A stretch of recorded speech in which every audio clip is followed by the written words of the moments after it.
she is saying that she will not tolerate a disrespectful horse. The problem with that is that horses are not capable of being disrespectful or respectful.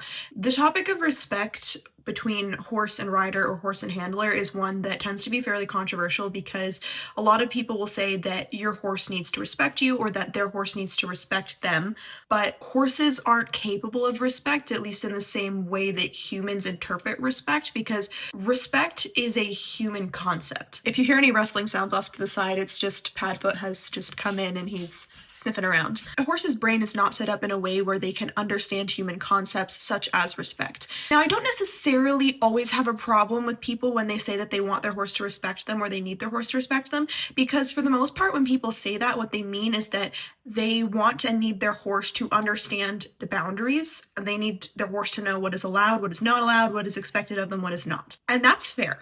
That's good. Your horse does need to know what the boundaries are. They need to know what is okay for them to do and what is not okay for them to do. But the problem comes in when we ask them to actually respect those boundaries. Because expecting your horse to respect the boundaries that you have put in place is to ask them to understand why you have put those boundaries in place. And they're just never going to have that understanding because their brain isn't capable of processing it.